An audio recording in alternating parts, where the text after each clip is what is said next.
चलिए नैनीताल आपको लिए चलते हैं। उत्तराखंड के मुख्यमंत्री पुष्कर सिंह धामी कुछ कह रहे हैं। अभी आप सब लोगों ने जिनको सुना, हमारे क्षेत्र के लोकप्रिय सांसद, भारत सरकार में मंत्री रहे और जिनको आपने लगातार दूसरी बार मैं उनके साथ चुनावों के समय भी आप सबके बीच में आया था और आप सब लोगों ने उनको आशीर्वाद देकर संसद का सदस्य बनाया, भारत की संसद में भेजा और हमारे आदरणीय प्रधानमंत्री नरेंद्र मोदी जी को तीसरी बार प्रधानमंत्री बनाने में अपना वोट दिया, अपना समर्थन दिया। मैं आप सबका स्वागत करता हूं। मंच पर आसीन हमारे लोकप्रिय सांसद आदरणीय अजय भट्ट जी और आप सबकी अत्यंत ही प्रिय और लगातार आप सबके लिए काम करने वाली, लगातार इस क्षेत्र को आगे बढ़ाने के लिए अनेक प्रयास इनके माध्यम से किए जाते हैं। अभी बहुत लंबा उन्होंने एक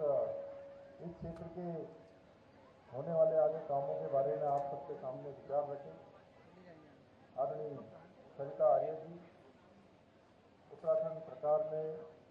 मेरे साथ सहयोगी राज्य मंत्री के दायित्व में आदरणीय गणेश आर्य जी, भारतीय जनता पार्टी के जिलाध्यक्ष भाई प्रताप बिट्टू जी, मंडल अध्यक्ष नंदी फुलवे जी, प्रताप जी, महाविद्यालय के आदरणीय प्राचार्य जी, छात्र संघ की अध्यक्ष बहन कुमारी लक्ष्मी भंडारी जी, अभिभावक संघ के अध्यक्ष भाई तारा सिंह भंडारी जी, छात्र संघ सचिव, विश्वविद्यालय प्रतिनिधि, कार्यक्रम संचालक श्री भुवन कन्याल जी और जिन्होंने भारत माता के लिए अपने प्राणों का बलिदान दिया और जिनके नाम से ये विद्यालय, ये महाविद्यालय संचालित हो रहा है। और सच बताऊं तो मैं भी अपने आप को इस महाविद्यालय के आज इस वार्षिकोत्सव कार्यक्रम में सम्मिलित होकर स्वयं को गौरवान्वित महसूस कर रहा हूं। ऐसे वीर सपूत के माता पिता जिनको हम सबके हाथों, मेरे हाथों भी सम्मान करने का मुझे अवसर प्रदान हुआ, शहीद खेमचंद चौधरी के माता पिता जी जो मंच पर आसीन हैं, उनको मैं प्रणाम करता हूं, नमन करता हूं। और इस कार्यक्रम में पधारे दूर दूर से आए हुए सभी मेरे बड़े बुजुर्ग, सभी उपस्थित माताएं, बहनें, मेरे सभी नौजवान साथियों, युवा साथियों, विद्यालय के सभी विद्यार्थीगण, सभी हमारे छात्र छात्राएं, अनेक प्रस्तुतिकरण देने वाले हमारे प्यारे नन्हे मुन्ने बच्चे, अभी राकेश खनवाल ने बहुत अच्छा गीत यहाँ पर प्रस्तुत किया, उनकी पूरी टीम और विभिन्न स्थानों से आए हुए हमारे अनेक यहाँ पर संस्थाओं से, अभिनव विद्यालय से भी लोग आए हुए हैं, हमारे अध्यापकगण, प्राध्यापकगण और मीडिया के हमारे सभी मित्र, पत्रकार मित्रों, सलाहकार बंधु, मैं आप सभी का आज इस महाविद्यालय के इस प्रांगण में इस बहुत ही भव्य कार्यक्रम में आप सबका अपनी ओर से मुझे भी बहुत खुशी हो रही है आप सबके बीच में आकर। इस परिवेश में मैं माताओं बहनों को देख रहा हूं और सबसे बड़ी बात है कि शायद आप लोग कई घंटों से यहाँ बैठे हुए हैं और कई घंटों से बैठने के बाद भी आप टस से मस नहीं हो रहे हैं, इसलिए मैं आपको धैर्य से प्रणाम करता हूँ, आप सबको प्रणाम करता हूँ। आप सबका आज इस वार्षिकोत्सव में अपनी ओर से स्वागत एवं अभिनंदन करता हूँ। आप सबके द्वारा जो मेरा भी सम्मान किया, आदरणीय अजय भट्ट जी का भी सम्मान किया और आप सबसे मिले इस अपार स्नेह और सम्मान से मैं अभिभूत हूँ। और हमारे प्यारे बच्चों के द्वारा जो यहाँ पर प्रस्तुतियां दी है, सच में हम सभी को भाव विभोर कर दिया है। मुझे यहाँ के छात्र संघ के पदाधिकारियों को देखकर भी बहुत अच्छा लगा कि जब मेरा परिचय सरिता दीदी करवा रही थी, हमारे प्रचार भी करवा रहे थे, तो कह रहे थे कि 5 लोगों के पैनल में 4 हमारी बेटियां हैं उनको भी मैं बहुत बधाई देता हूँ, क्योंकि बेटियों को आगे बढ़कर नेतृत्व करते हुए देखना वाकई बहुत ही गौरवान्वित करने वाला क्षण है। भाई बहनों, यह महाविद्यालय उत्तराखंड के वीर सपूत अमर बलिदानी खेमचंद जी के नाम पर स्थापित किया गया है। महज 20 साल की उम्र में सेना में भर्ती होकर देश की सेवा में अपना सर्वस्व समर्पित कर देने वाले खेमचंद जी का जीवन सच में हम सब के लिए प्रेरणादायी है और उनका स्मरण इस विद्यालय का, महाविद्यालय का जब भी नाम आएगा उनका स्मरण होगा। और आने वाले जो हमारे नौनिहाल हैं, हमारे कर्णधार हैं, वो हमेशा उनके जीवन से प्रेरणा लेंगे कि उन्होंने भारत माता की रक्षा के लिए अपना बलिदान किया। 50वीं राष्ट्रीय राइफल्स में तैनात खेमचंद जी ने 2014 में जम्मू कश्मीर में बाढ़ राहत के दौरान आतंकियों से लोहा लेते हुए अपने प्राणों की आहुति दी और मरणोपरांत उन्हें महामहिम राष्ट्रपति जी द्वारा वीरता पदक से सम्मानित किया गया। मैं इस अवसर पर शहीद खेमचंद दौरडी जी को सत नमन करता हूं। उनके द्वारा उनके नाम से स्थापित इस महाविद्यालय और आसपास के क्षेत्रों को बच्चों को उच्च शिक्षा प्रदान करने में ये महाविद्यालय बहुत ही अहम भूमिका निभा रहा है। मेरा युवा साथियों से संस्कार, और मैं कहना चाहता हूं शिक्षा और संस्कार मनुष्य के जीवन के तो बहुत ही अनमोल और अमूल्य कीमती उपहार होते हैं, जो व्यक्ति के जीवन की दशा और दिशा, उसके जीवन में वो कहाँ जाएगा, जीवन में वो क्या कर पाएगा, ये दोनों ही बनाने की ताकत रखते हैं। जब किसी मनुष्य में शिक्षा और संस्कार दोनों का विकास होता है, तभी वो परिवार भी हमारा आगे बढ़ता है और समाज को दिशा देने का काम करता है, विकास को आगे बढ़ाता है। जब मैं महाविद्यालय या विद्यालय के किसी भी कार्यक्रम में आता हूं, तो एक बात और मैं जरूर कहता हूं कि हमको यह भी ध्यान रखना होगा कि हमारी शिक्षा केवल ज्ञान, किताबी ज्ञान तक ही सीमित न रहे, बल्कि अच्छी शिक्षा के साथ साथ हमारा शारीरिक रूप से, सांस्कारिक रूप से, संस्कारों के रूप में भी हमारा विकास होना चाहिए। और सच में पहला संस्कार देने का काम अगर कोई करता है तो माता पिता करते हैं, और इसमें माता पिता की भी बड़ी भूमिका होती है, जहां हमारे शिक्षक गणों की बड़ी भूमिका होती है, क्योंकि पहला संस्कार देने के बाद दूसरा संस्कार देने का काम हमारे विद्यालय के, महाविद्यालय के जो हमारे शिक्षक गण हैं वो करते हैं। मेरा मानना है कि व्यक्ति की जो असली डिग्री है वो उसके संस्कार हैं, जो उसके व्यवहार में झलकते हैं, जो उसके सामान्य दैनिक कार्यों में झलकते हैं। जब वो हमसे मिलता है, अपने से बड़ों से मिलता है, किस प्रकार से वो मिल रहा है, किस प्रकार से उनका आदर कर रहा है। गांव के हमारे बड़े बुजुर्ग मिलते हैं तो हम उनको किस प्रकार से उनके साथ व्यवहार करते हैं, यही संस्कार हैं जो सच में ये डिग्री से बड़े हैं। मैं अपने युवा साथियों से भी कहना चाहता हूं कि हमारी सरकार शिक्षा व्यवस्था में लगातार आमूलचूल सुधार कर रही है और प्रदेश की जो शिक्षा व्यवस्था है उसको सुधारने के लिए, आधुनिक बनाने के लिए, व्यवहारिक और सुव्यवस्थित बनाने के लिए हम अनेक स्तरों पर काम कर रहे हैं। अनेक तरीके से हम नई नई तकनीकियों को ला रहे हैं। शिक्षा को ध्यान में रखते हुए, इसके महत्व को ध्यान में रखते हुए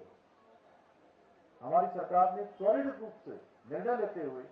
नई शिक्षा नीति को देश में सबसे पहले कहीं लागू किया गया तो उत्तराखंड में लागू किया गया। आज उत्तराखंड के विश्वविद्यालयों, महाविद्यालयों में जितने भी शिक्षा के इंफ्रास्ट्रक्चर है उनको मजबूत करने का काम किया जा रहा है। 9 नए महाविद्यालयों की स्थापना की जा रही है। इसके साथ ही 20 मॉडल कॉलेज की स्थापना के अलावा महिला छात्रावास, IT लैब सहित परीक्षा भवन आदि का निर्माण भी किया जा रहा है। प्रदेश में नई भर्तियों के जरिए जो टीचिंग स्टाफ है उसकी कमी को भी पूरा किया जा रहा है। अभी हाल ही में हमने 72 असिस्टेंट प्रोफेसरों को नियुक्ति पत्र प्रदान किया है, जो आप अलग अलग महाविद्यालयों में नियुक्त होकर शिक्षा कार्य को आगे बढ़ाएंगे और जहां शिक्षकों की कमी है उस कमी को भी भरेंगे। इसके साथ ही हमने एक बड़ा काम और किया है इस बार के आम बजट में, शिक्षा के लिए, हमारे युवाओं के लिए और साथ में खेलकूद के लिए, उच्च शिक्षा के लिए, तकनीकी शिक्षा के लिए इस बार के बजट में 1700 करोड़ रुपए का अतिरिक्त प्रावधान किया है, जिससे कि हमारी ये सब गतिविधियां और तेजी से आगे बढ़े। भाइयों बहनों, यहाँ बड़ी संख्या में मैं देख रहा हूँ हमारी युवा तरुणाई मौजूद है,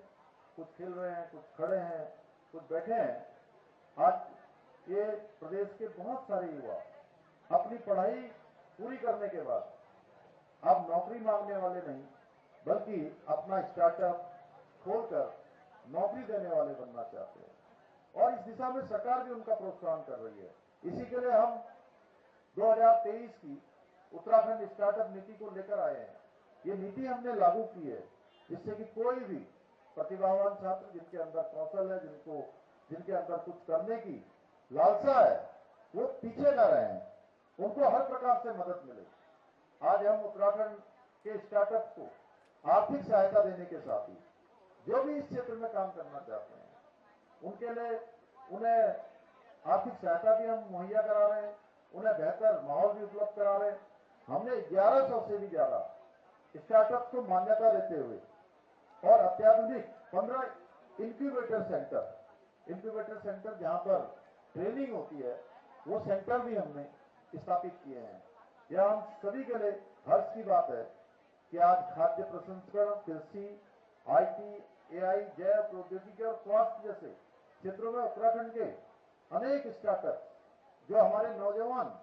सामान्य परिवारों में पैदा हुए हैं, वो उसको चलाने का काम कर रहे हैं, उसको आगे बढ़ा रहे हैं, वो तेजी से आगे बढ़ रहे हैं, हर क्षेत्र में आगे बढ़ रहे हैं। भाइयों बहनों, हमारी सरकार अपनी नीतियों और विकास के कार्यों के दम पर प्रदेश का समग्र विकास हो, ऐसा हमने सुनिश्चित कर रही है। आज एक तरफ शिक्षा के क्षेत्र में, स्वास्थ्य के क्षेत्र में, सड़क, पेयजल जैसी प्रमुख क्षेत्र हैं, इनका जो इंफ्रास्ट्रक्चर है, इनका मजबूत आधारभूत ढांचा है, वो लगातार आगे बढ़ रहा है, लगातार मजबूत हो रहा है। वहीं दूसरी तरफ आपने देखा होगा हमने कुछ कठिन निर्णय, कुछ ऐतिहासिक निर्णय हमने लिए हैं। जैसे हमने नकल विरोधी कानून प्रदेश के अंदर लागू किया है और वो नकल विरोधी कानून लागू होने के बाद 17,000 से भी ज्यादा नियुक्तियां सरकारी अभी तक संपन्न हो गई। 17,000, जितनी राज्य बनने के बाद नहीं हुई, उससे ज्यादा नियुक्तियां पिछले 3 सालों के अंदर संचालित हुई हैं। और जो सबसे अलग बात है वो ये है कि पहले कोई छोटी सी भी परीक्षा होती थी तो हमारे युवा नौजवान जो मेहनत करते थे, उनका नंबर नहीं आता था तो कहते थे कि कैसी परीक्षा हुई है। उनका आत्मविश्वास कम होता था, उनके माता पिता का भी आत्मविश्वास कम होता था, जो अपने बेटे और बेटी को पढ़ाने के लिए अपने खर्चे कम करके, अपने रोजमर्रा की जो उनकी जिंदगी है, उस जिंदगी में जो आवश्यकताएं हैं उसकी कटौती करके उनको पढ़ाते लिखाते थे।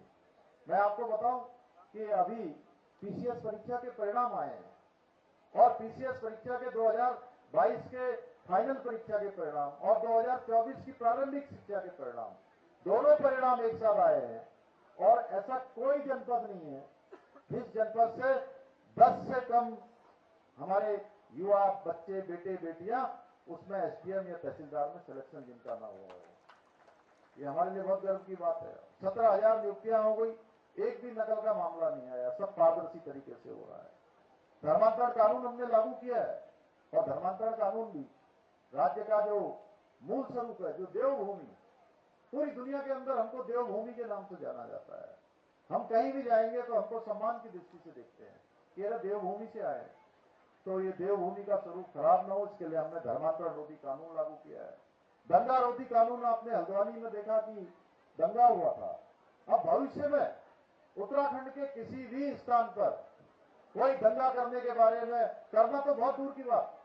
कोई सोचेगा भी नहीं, क्योंकि दंगा करने वाले से सारी संपत्ति जो नुकसान होगा उसकी भरपाई की जाएगी। ऐसे हमने कानूनों को लागू करते प्रदेश में सुख शांति और सुशासन स्थापित किया है। और हमने समान नागरिक संहिता, जो देश की आजादी के बाद से पूरे देश का संकल्प था, जम्मू कश्मीर के अंदर धारा 370 समाप्त हो गई और 370 समाप्त होने के बाद हमारे उत्तराखंड के जो वीर नौजवान भारत की सेना को कोई सीधे सेना में जाकर, कोई अर्धसैनिक बलों में अपनी सेवाएं देते थे, वहां उनको आतंकवादियों का, अलगाववादियों का, जिहादियों का सामना करना पड़ता था, पत्थरबाजों का सामना करना पड़ता था। कितना बलिदान हमारे राज्य का हुआ है वहां पर उस कश्मीर को बचाने के लिए। भाइयों बहनों, उस कश्मीर से धारा 370 समाप्त हो गई और ये काम किसी ने नहीं किया, हमारे प्रधानमंत्री आदरणीय मोदी जी ने किया भाइयों बहनों। और हमने भी उत्तराखंड में समान नागरिक संहिता का विधेयक बनाकर उसको लागू करने की दिशा में हम आगे बढ़ गए हैं। ये विधेयक विधानसभा ने बनाया है, मैंने उसको प्रस्तुत किया है, मैंने ही वहां आज्ञा मांगी विधानसभा में कि ये प्रस्ताव ये विधेयक के रूप में पारित किया जाए। लेकिन ये विधेयक केवल पुष्कर सिंह धामी ने नहीं उसके लिए प्रस्ताव मांगा है, केवल हमने विधानसभा ने पारित नहीं किया है, उत्तराखंड के एक एक व्यक्ति ने इसको पारित किया है, क्योंकि उत्तराखंड में दोबारा सरकार बनाकर आपने ये मौका हमको दिया। भाइयों बहनों, हम प्रदेश में ऐसे कई सारे कानून हमने बनाए हैं और इतना ही नहीं, हम जल्द ही उत्तराखंड में एक सख्त भू कानून भी लाने जा रहे हैं, जिसकी प्रक्रिया भी अब हम गतिमान है और हमें आशा कर रहे हैं कि आगामी बजट सत्र तक यह कार्य भी हमारा पूरा हो जाए। साथ ही जो बाहरी व्यक्तियों द्वारा खरीदी गई जमीनें हैं, उनकी भी कड़ाई से हम जांच पड़ताल भी कर रहे हैं कि जिसको जिस प्रयोजन के लिए भूमि दी गई थी, किसी को होटल खोलने के लिए, रिजॉर्ट बनाने के लिए, यहाँ का रोजगार बढ़ाने के लिए, उद्योग लगाने के लिए जमीन दी गई थी, स्कूल खोलने के लिए जमीन दी गई थी, अस्पताल खोलने के लिए जमीन दी गई थी, क्या उसने उस प्रयोजन का उपयोग ठीक से किया है? जो उसने कहा कि मैं इस प्रयोजन के लिए जमीन खरीद रहा हूं, क्या वो उस प्रयोजन को पूरा किया है? अगर नहीं किया है तो हमने कहा है कि सारे जिलों में इसकी हम जांच करेंगे और कोई भी अगर उस प्रयोजन से अलग पाया जाएगा तो उसकी सारी जमीनें सरकार में निहित की जाएंगी। भाइयों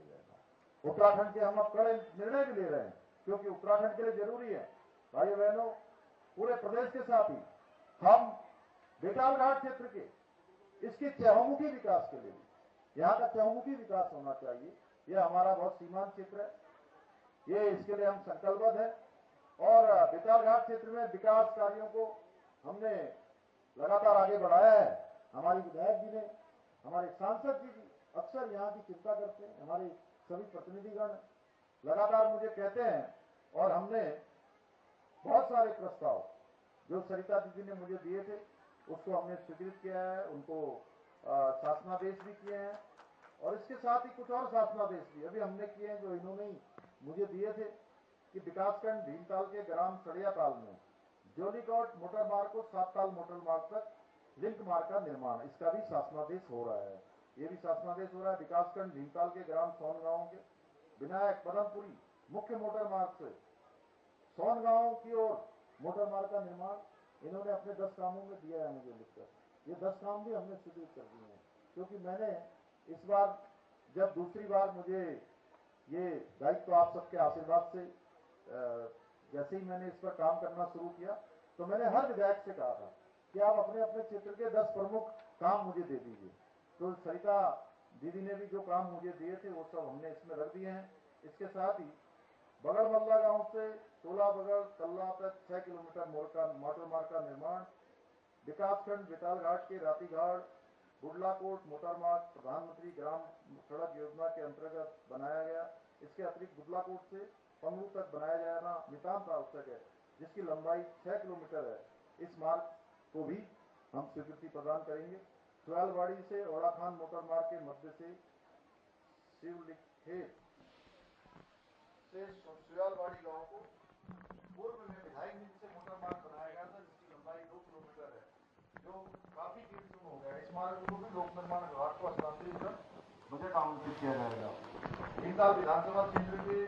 बबियाड़ से सिमलिया सामूहिक मोटर मार्ग कार्य का मिलान हेतु श्री धनराशि स्वीकृत की जाएगी। इसी प्रकार बेटी बंगा ससवनी में मिनी स्टेडियम निर्माण कार्य के लिए भी स्वीकृति प्रदान की जाएगी।